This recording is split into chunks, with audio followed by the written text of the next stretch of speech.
día, tarde y noche, ¿cómo están por ahí? El problema que vamos a tratar en este segundo episodio está relacionado con situaciones que le puede pasar a cualquier contribuyente que se encuentre afectado en sus derechos constitucionales por el mal uso de AFIP en sus herramientas tecnológicas. Ahora me refiero a la notificación en el domicilio fiscal electrónico y a la nueva resolución de AFIP sobre fiscalización electrónica. Decido juntar estos dos sistemas porque, como verán a continuación, todo está relacionado con todo. Entonces nos preguntamos, ¿hasta qué punto la tecnología que aplica AFIP para reemplazar el trabajo humano puede afectar ciertos derechos de los contribuyentes? Y vamos a comenzar con dos situaciones puntuales que ocurrieron hace poco. En la primera parte de este episodio analizaremos un caso real de un contribuyente sobre notificación de AFIP en su domicilio fiscal electrónico y cómo, de no ir a la justicia, hubiera afectado su derecho de defensa garantizado en la Constitución Nacional. En la segunda parte analizaremos las fiscalizaciones electrónicas como resultado de los controles impositivos sistémicos que realizan los diferentes fiscos. Si bien este sistema fue potenciado por la aparición de la pandemia, a pesar de que ya se materializaban antes del 2020, en particular en este episodio trataremos el nuevo sistema de fiscalización electrónica implementado por la AFIP, el denominado procedimiento del SIACE, y cómo este nuevo sistema es un retroceso a los derechos de los contribuyentes. Seguí escuchando, se va a poner interesante. Yo soy Gabriela Zacone, abogada especializada en varias ramas del derecho, socia y fundadora de DJ Defensa Jurídica y Tributaria, profesora universitaria e investigadora de vocación. En este podcast vas a encontrar opciones legales para diferentes tipos de problemas en distintas ramas del derecho: tributario, laboral, civil, sucesorio, familia, comercial, animal y ambiental, explicado de manera fácil, comentarios de sentencia y entrevista para lograr juntos grandes transformaciones. Historias de vida, de verdadera transformación, donde se pusieron límites legales y salió la verdad a la luz, ayudando a todos los involucrados. Además, casos de grandes transformaciones con el derecho al mar, contaminación, incendio y animales no humanos. Está dirigido para todas aquellas personas que necesitan ayuda legal y educación sobre sus derechos, y a todos aquellos colegas, alumnos y jóvenes profesionales que busquen inspiración para ayudar a crear conciencia desde el derecho para que en su trabajo puedan lograr grandes transformaciones como individuos y unidos como sociedad. Te invito a escuchar este episodio y suscribirte a este podcast.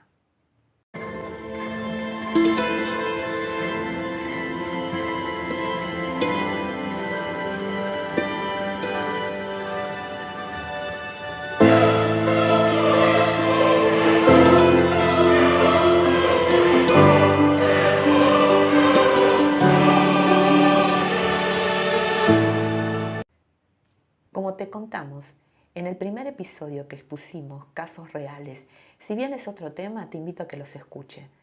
En este episodio, además de exponer algunas observaciones que podrían afectar ciertos derechos constitucionales del contribuyente, también vamos a hablar de casos concretos en donde salió la verdad a la luz. Este es uno de ellos, relacionado con el domicilio fiscal electrónico. Este es un caso que llega a la justicia. Presten atención, ocurrió en plena pandemia. La empresa apeló la resolución de AFIP, que confirmó la deuda y sanciones en concepto de diferencia de alícuota de contribuciones de la Seguridad Social. La resolución apelada, según surge de la captura de pantalla del Servicio de Domicilio Fiscal Electrónico, se encontraba disponible. Y presten atención, voy a mencionar la fecha porque es importante para entender el caso. Se encontraba disponible desde el 29 de marzo 2021, pero como no fue leída por la empresa, quedó notificada a criterio de AFIP el 5 de abril del 2021. Esto es, a las 0 horas del lunes inmediato posterior a la fecha en que las comunicaciones o notificaciones se encontraban disponibles. Ahora bien, ¿qué norma tomó AFIP para considerar que el contribuyente estaba notificado? Se basó en el artículo 7 de la Resolución General 4280 del año 2018. Recordemos que esta resolución implementa la obligatoriedad del domicilio fiscal electrónico. ¿Y por qué el contribuyente no vio que tenía una notificación de AFIP? La falta de observación en esa fecha y en sus días posteriores se debió a un contagio masivo por COVID en el departamento contable de la empresa. El contador era el único autorizado por la contribuyente con su clave fiscal para acceder al servicio de domicilio fiscal electrónico y contrajo COVID. Mientras transcurría el plazo para interponer el recurso de apelación ante la Cámara, lamentablemente fallece. Ante el fallecimiento del mismo, la Administración procedió a bloquear el acceso a la clave fiscal, extremo que impidió el acceso al servicio de domicilio fiscal electrónico de la contribuyente, que se enmendó cuando se reorganizó el departamento contable de la empresa. En septiembre, la empresa efectuó una presentación digital informando lo acontecido y también informó que AFIP no dio aviso de la notificación remitida al domicilio fiscal electrónico mediante mensaje a la dirección del correo electrónico o número de teléfono celular, informado por el contribuyente responsable. Ello conforme a lo establecido en el artículo 5 de la Resolución General 4280 del 2018. Es indudable que los plazos procesales son perentorios y transcurridos los mismos, sus efectos son terminantes en cuanto a las consecuencias judiciales. Recordemos, el domicilio fiscal electrónico obligatorio fue introducido por la Ley 27430 a fines del 2017, al sustituir el artículo sin número agregado a continuación del artículo 3 de la Ley 11683, que decía: se considera domicilio fiscal electrónico el sitio informático seguro, personalizado y válido, registrado por los contribuyentes y responsables para el cumplimiento de sus obligaciones fiscales y para la entrega o recepción de comunicaciones de cualquier naturaleza que determine la reglamentación. Ese domicilio será obligatorio y producirá en el ámbito administrativo los efectos del domicilio fiscal constituido, siendo válidos y plenamente eficaces todas las notificaciones, emplazamiento y comunicaciones que allí se practiquen. Fue reglamentado, como les dije anteriormente, mediante la Resolución General 4280 del 2018. Pero una de las condiciones para perfeccionar la constitución del domicilio fiscal electrónico es informar una dirección de correo electrónico y un número de teléfono celular. Recién entonces se considera cumplido, perfeccionado y válidamente constituido. Esta información es de importancia, pues si no se cumpliese, el domicilio fiscal electrónico sería inexistente. ¿Qué quiere decir? Que no se producen los efectos del domicilio constituido, que no serán válidas las notificaciones y emplazamientos que ahí se direccionen por parte del fisco. ¿Y qué se puede notificar? Se podrán comunicar y notificar en el domicilio fiscal electrónico las citaciones, requerimientos, liquidaciones, intimaciones, emplazamientos, avisos, comunicados de cualquier naturaleza emitido por el organismo. El organismo, me refiero a la AFIP en este caso, si bien otorga plena eficacia a esta notificación, prevé una paralela comunicación, y esto es muy importante, al correo electrónico o celular informado por el contribuyente o responsable. En consecuencia, la normativa establece que la AFIP debe asegurar y garantizar la correcta recepción de las notificaciones por parte del contribuyente destinatario. O sea, la recepción es, por tanto, una obligación del fisco. Lo que nos interesa en este caso es la afectación de su derecho de defensa. No trataremos la cuestión de fondo, ya que no es objeto de este episodio, que sí se trata de cómo se pueden afectar derechos del contribuyente en relación a la notificación del domicilio fiscal electrónico. La Administración debe constituirse custodia de la recepción de la notificación al contribuyente para que se cumpla adecuadamente. En este caso, la justicia determinó que, dada la deficiente notificación y las particularidades de la situación que se planteaba en el caso por el contagio y el fallecimiento por COVID de quien era el autorizado a verificar la comunicación al domicilio electrónico, llevó a considerar a la justicia por temporánea la presentación del recurso de apelación interpuesto. Pero nos preguntamos, ¿qué hubiera pasado si el contribuyente no se hubiera presentado en la justicia? Todo contribuyente debe saber que todo procedimiento judicial o administrativo debe garantizar al individuo el derecho a defenderse, garantía que no puede ser restringida. La garantía del debido proceso legal lleva aparejado diversos elementos para el contribuyente.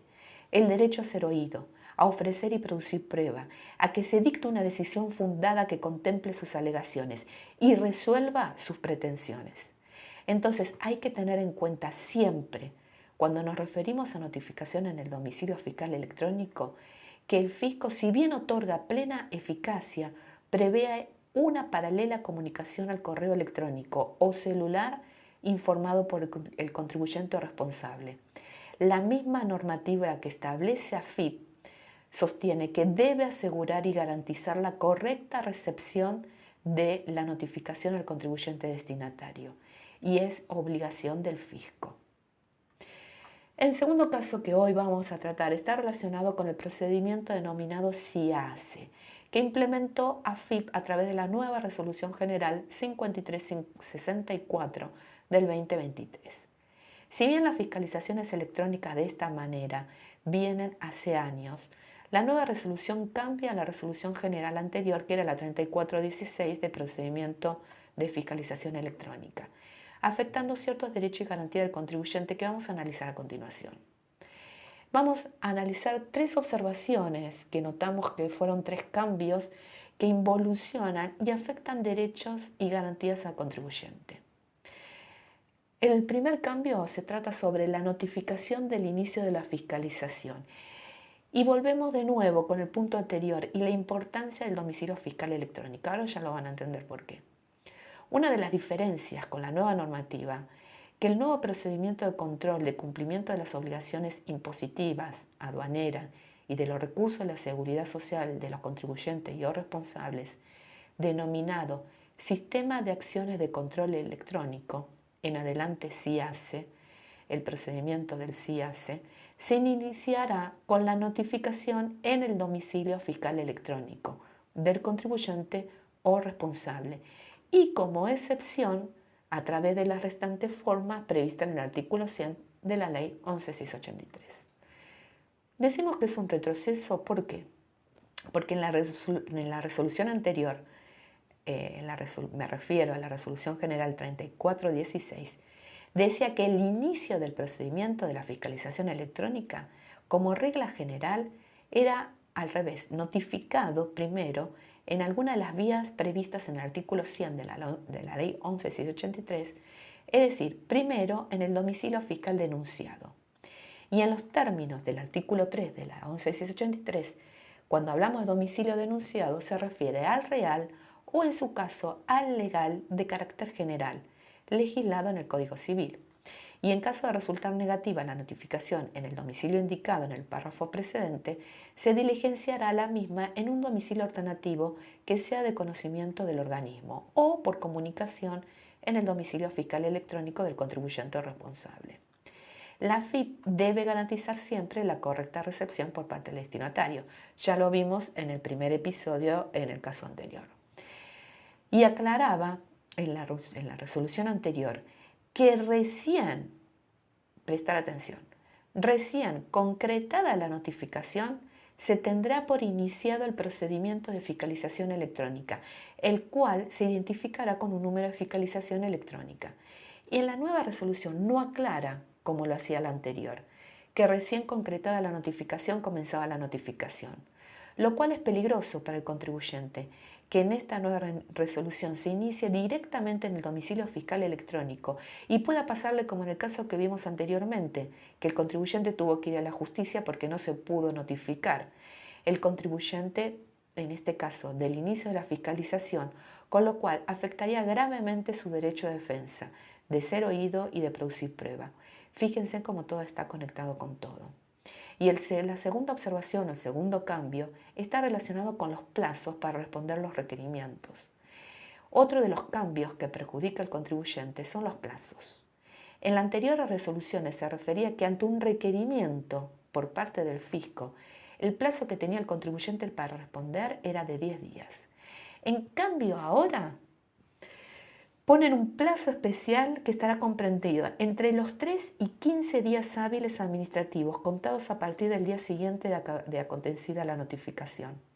Es decir, a criterio de AFIP, el plazo que pongan para contestar un requerimiento siendo arbitrario para el fisco en qué caso ponen uno u otro. Da igual, lo cierto es que si corren un requerimiento para responder en 3 días y no pudo el contribuyente entrar para responder, será pasible de sanciones, que vamos a ver a continuación. El contribuyente y o responsable podrá solicitar por única vez la prórroga del plazo para dar cumplimiento, pero en ningún caso se otorgará una prórroga que supere los 15 días hábiles administrativos. Reitero, todo está unido con todo, como la vida misma. Se inicia en domicilio fiscal electrónico, ponen un plazo menor al contribuyente para responder y si no cumple a tiempo, le imponen más sanciones de las que podía sufrir el contribuyente con la resolución anterior. El tercer punto está relacionado precisamente con las sanciones en la nueva resolución.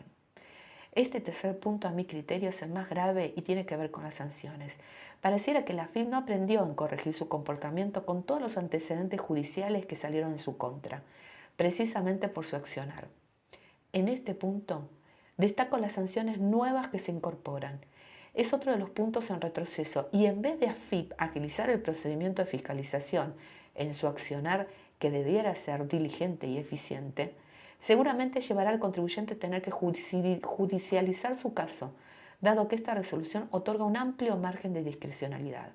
Vamos a ver algunas situaciones. La otra modificación importante es que agrega sanciones que son discutibles judicialmente, ya que de ningún modo puede el Poder Ejecutivo, a través de una resolución administrativa, afectar derechos garantizados en la Constitución Nacional, como es el derecho de trabajar y ejercer el comercio. Entendemos que AFIP se estaría excediendo de la facultad de reglamentación interpuesta en el artículo 7 del decreto 618 de AFIP. Está afectando el principio de legalidad y la división de poderes. La resolución dice que como incumplimiento a la acción de control electrónico que requiera dar una respuesta, hará pasible al contribuyente y o responsable, además de las sanciones que pudieran corresponder por la aplicación de la Ley 11.683, de las medidas que mencionan en la resolución, las cuales sus efectos claramente acarrean una sanción de naturaleza penal. En tal sentido, su aplicación requiere de un juicio previo a su ejecución, y esto de acuerdo con el artículo 18 de la Constitución Nacional y con artículos de pactos internacionales con jerarquía constitucional que rigen en nuestro país. Un ejemplo se da al seguir limitando la posibilidad de facturar sin la existencia de un juicio previo. Subsistiría la posibilidad de la AFIP de aplicar sanciones sin otorgar el necesario derecho de defensa. ¿Y qué efectos produce la limitación de la QUIT? Los efectos van a depender de la situación de cada sujeto y su encuadre en cada una de las causales de limitación. Se producirá la suspensión temporal, de las relaciones y los servicios con clave fiscal a la que hubiera adherido el responsable, con excepción de aquellos servicios considerados mínimos, los registros especiales que integren el sistema registral, las autorizaciones para emitir factura o comprobante, la visualización de la constancia de inscripción, incluyendo la que configura la condición tributaria, y la posibilidad de solicitar certificado de no retención y fiscal para contratar, entre otros trámites. En caso de los registros especiales aduaneros, el encuadramiento determinará la inhabilitación transitoria para la operación de sistemas respectivos. Recordemos qué tipo de estados administrativos existen. Los estados van a determinar distintos grados de acceso a los servicios con clave fiscal y trámites. El que aplica la sanción pasaría a ser limitado, que permite ingresar solo a los servicios mínimos o aquellos que se necesiten para subsanar los inconvenientes. O sea, el fisco cambia la palabra cancelación con limitación cuando los fines de su uso para el contribuyente, para que pueda ejercer su actividad, oficio, profesión y trabajar dignamente, es lo mismo, ya que una QUIT con limitaciones impide ejercer el comercio y poder trabajar que tanto se necesita en estos tiempos. En casos anteriores sobre cancelación de la QUIT, ya la Corte Suprema dejó firme la sentencia que declaró inconstitucional la resolución de AFIP que autorizaba cancelar la QUIT de empresas que no registraban altas de impuestos y o regímenes. El fallo había indicado que el organismo recaudador no tenía potestad para cancelar o dar de baja la QUIT.